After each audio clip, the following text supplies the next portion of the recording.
सिया राम मैं सब जग जानी, करूँ प्रणाम जोर जुग पानी। मित्रों, आज हम लोग कर्क लगन के बारे में बात करेंगे। कर्क लगन के लिए कौन से ग्रह शुभ हैं और कौन से ग्रह अशुभ हैं, कारक ग्रह कौन से हैं और अकारक ग्रह कौन से हैं। सबसे पहले लग्न का स्वामी चंद्रमा हर हाल में शुभ होगा। लग्न का स्वामी है तो लग्न केंद्र भी है, त्रिकोण भी है, इसलिए चंद्रमा जो है बलवान चंद्रमा जो है आयु के लिए, धन के लिए, सभी चीज़ों के लिए चंद्रमा जो है बहुत ही शुभ है। कर्क लगन बहुत से बड़े बड़े दिग्गजों का कर्क लगन रहा है। अनेक राजाओं के, सन्यासियों के, भगवान राम का कर्क लगन रहा है, लक्ष्मण जी का भी कर्क लगन है, आद्य गुरु शंकराचार्य जी का भी कर्क लगन है। और आधुनिक समय में अगर सत्ता की बात करें तो पहले कर्क लगन वाले ही ज़्यादातर जो है छाए हुए थे, चाहे वो इंदिरा हो, नेहरू हैं, सब ये लोग कर्क लगन वाले हैं। तो कर्क लगन की महिमा अपने आप में यूनिक है। चंद्रमा जितना मजबूत होगा, राजयोग उतने ज़्यादा मजबूत होते हुए चले जाएंगे। सूर्य राजा है तो चंद्रमा रानी है। दूसरा घर जो है उसका स्वामी, सिंह राशि पड़ती है, उसका स्वामी जो है सूर्य होगा, वो सम हो जाएगा। तो सम हो जाएगा तो अगर सूर्य अच्छी स्थिति में है तो बहुत ही धन कारक है, पद वगैरह प्राप्ति के लिए, क्योंकि वही तीसरा, दूसरा, छठा और 10वां घर जो है वो हमारे कर्म के लिए, जो कर्म है उसका त्रिकोण स्थान है, प्रोफेशन के लिए त्रिकोण स्थान है, तो वो पद वगैरह प्राप्ति के लिए, धन के लिए, इसके लिए बेटर है। कुटुंब परिवार वगैरह का सुख अच्छा देगा। और पापी प्रभाव में अगर सूर्य है, सूर्य अगर खराब असर में है, दूसरे का लॉर्ड, तो कुटुंब वगैरह से विवाद होगा, कुटुंब में परेशानी होगी, आंखों के लिए समस्या क्रिएट कर सकता है। और मारक तो है ही, वो अगर खराब होगा तो मारक असर ज़्यादा हो जाएगा। जो भी ग्रह सूर्य और चंद्रमा जो है अगर एक घर के स्वामी है तो उनके शुभत्व और अशुभत्व पर डिपेंड करता है कि वो कैसा फल देंगे आगे जो है। और बाद बाकी अगर दूसरे ग्रह जो हैं, जो 2 राशियों के स्वामी हैं, उनकी दूसरी राशि कहाँ है वो देखेंगे। अगर एक राशि दूसरे और 12वें में पड़ती है तो उसकी दूसरी राशि कहाँ है उसको देखेंगे। तो यहाँ सूर्य की एक ही राशि है तो उसी पर निर्भर करेगा। अब बुध जो है तीसरे घर और 12वें घर का स्वामी है। तो 12वें घर के स्वामी के रूप में वो जो है दूसरे भाव जहाँ पर पड़ा, दूसरी राशि जहाँ पड़ी है उसका असर वो करेगा। दूसरी राशि तीसरे घर में पड़ा हुआ जो त्रिसड़ा है, और मूल त्रिकोण राशि भी बुध की वही है, मूल त्रिकोण राशि त्रिसड़ा में पड़ी है, तो ये अंतर्गत्वा पापी प्रभाव अपने भीतर रखेगा। ये जो बुध है अगर ये जितना पापी प्रभाव में हो, पाप राशि में हो, शत्रु राशि में हो, इस पर पापी ग्रहों का भी असर हो, तो ये जो है विपरीत राजयोग का निर्माण कर देगा, क्योंकि 2 खराब घरों का स्वामी 12वां घर और तीसरा घर। इसी कारण बुध भले ही त्रिकोण स्थान है, लेकिन अगर पंचम में आ जाता है, त्रिकोण स्थान है पंचम, लेकिन अगर वहाँ आ जाता है तो शत्रु राशि में होता है, वृश्चिक राशि, मंगल शत्रु राशि में होगा। और अपनी दोनों ही राशियों से, इस राशि से भी तीसरे स्थान में और इस राशि से भी अगर काउंट करेंगे तो छठे स्थान में, दोनों राशियों से बुरे स्थान में पड़ जाता है। और मान लीजिए कर्क लग्न में बुध यहाँ बैठ गया, इसी शनि यहाँ बैठा हो या शनि की दृष्टि आ रही हो, केतु राहु बैठ गया हो, तो बुध जो पापी इफेक्ट में आ जाता है तो विपरीत राजयोग, धन वगैरह के लिए, क्योंकि जो दरिद्रता, अभाव, जो त्रिसडाए जो है, तीसरा 12वां जो ये सब असर रखते हैं आपके ऊपर, लॉस, उन सब को बर्बाद कर देगा। माने बुरे को बर्बाद करेगा तो हमारे लिए शुभ है वो, तो वो उसका नुकसान कर देगा, हानि की हानि कर देगा वो, ठीक है। तो तीसरा और इस 12वें का स्वामी होकर अगर पंचम में बुध पड़ता है तो विपरीत राजयोग का निर्माण कर देता है। लेकिन बुराई क्या होगी इसके साथ कि जिन भाव का, जैसे तीसरा घर हमारे हाथ को रिप्रेजेंट करता है, सांस की नली वगैरह को, तो उसमें प्रॉब्लम आपको आ सकती है, दिक्कत आ सकता है। इसकी दशा अंतर्दशा में छोटे भाई बहन या मित्रों को तकलीफ हो सकती है, या उनके सुख में या तो हमारे साथ संबंध अच्छे ना हो, या तो उनका जन्म ही ना हो, छोटी हमारे भाई बहन ना हो, अगर हो भी तो हमारे साथ संबंध अच्छे ना हो, या वो दुखी रहते हैं अपने लाइफ में, कोई ना कोई घटना जरूर घटेगी उससे रिलेटेड। विपरीत राजयोग के साथ ये एक बुरी चीज़ जुड़ी होती है कि वो जिन शरीर के हमारे पार्ट्स को रिप्रेजेंट करता है उसको या कष्ट देगा, या जो हमारे फैमिली रिलेटिव, जो हमारे रिलेशन को रिप्रेजेंट करता है उसको डैमेज करेगा, और धन के लिए अच्छा हो जाएगा वो।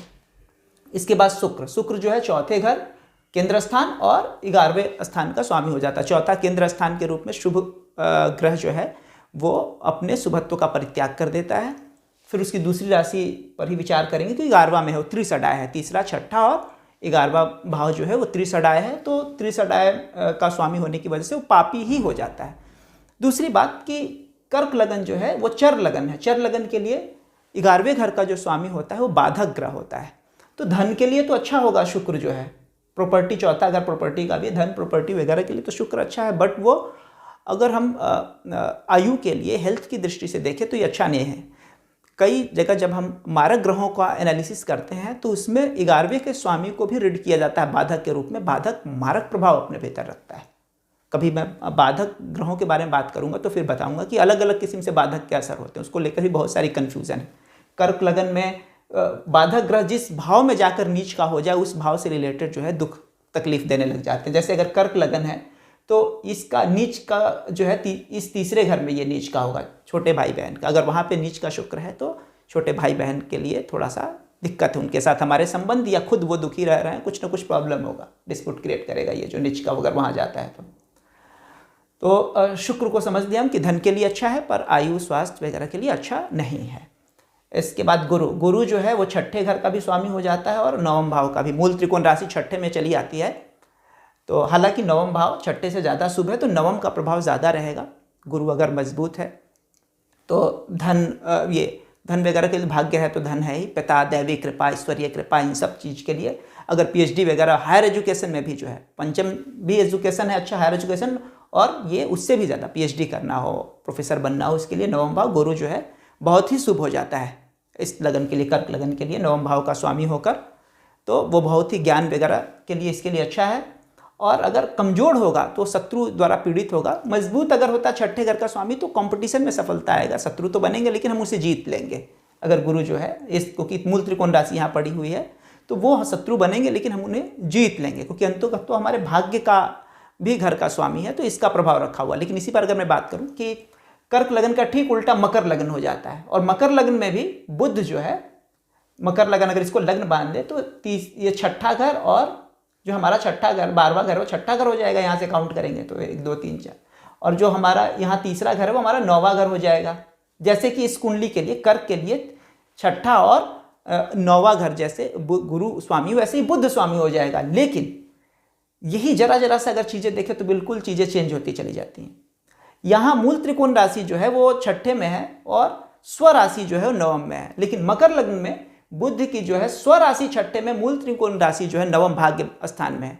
तो कर्क लगन के लिए गुरु उतना शुभ नहीं प्रभाव दे पाता है जितना शुभ असर मकर लग्न के लिए बुध दे पाता है, क्योंकि उसकी मूल त्रिकोण राशि नवम भाग्य के घर में पड़ती है। बुध कितनी वफादारी निभाता है शनि के साथ, लेकिन शनि दगा दे देता है। शनि दोनों ही बुध के लग्न में, मिथुन में भी और कन्या में भी जो है कुछ न कुछ कष्ट रखता है। ये हुआ गुरु। इसके बाद शनि जो है, शनि 7वें स्थान और केंद्र स्थान है और अष्टम स्थान का स्वामी है, 7वां मारक है।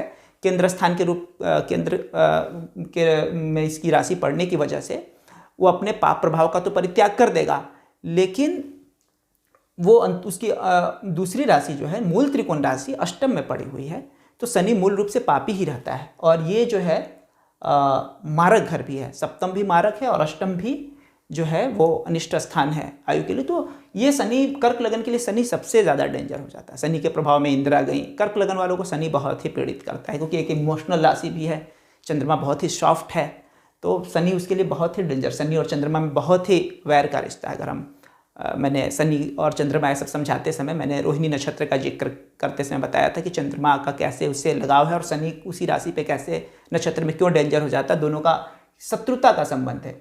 सूर्य और चंद्रमा दोनों के लिए शनि जो है अनिष्ट स्थान का स्वामी हो जाता है, तो ये शनि जो है इसके लिए अच्छा इफेक्ट नहीं रखता है। गुरु भी डिस्कस कर लिए, मंगल भी हमने डिस्कस कर लिया, शुक्र भी कर लिया, बुध भी। तो हमने कर्क लगन को अच्छी तरीके से समझ लिया। इसके बाद अगली वीडियो में हम लोग ग्रहों के जो राजा हैं सूर्य, सिंह लग्न को समझने का प्रयास करेंगे कि कौन से उनके लिए शुभ ग्रह हैं, कौन से अशुभ है, कौन से कारक है, कौन से अकारक ग्रह हैं। तब तक के लिए कृष्णम वंदे जगत गुरुम। ये जो कृष्णम वंदे जगत गुरुम कहता हूँ उसके पीछे उद्देश्य ये है कि ये सारा ज्ञान हमारा है नहीं। हम लोगों को लगता है कॉलर उठा के हम लोग चलते हैं कि ये हम बोल रहे हैं। आमी बोलती, तुकाराम जी कहते हैं आमी बोलती वेद बोलती। परमात्मा ही हम लोग के भीतर से वेद रूप में गा रहा है।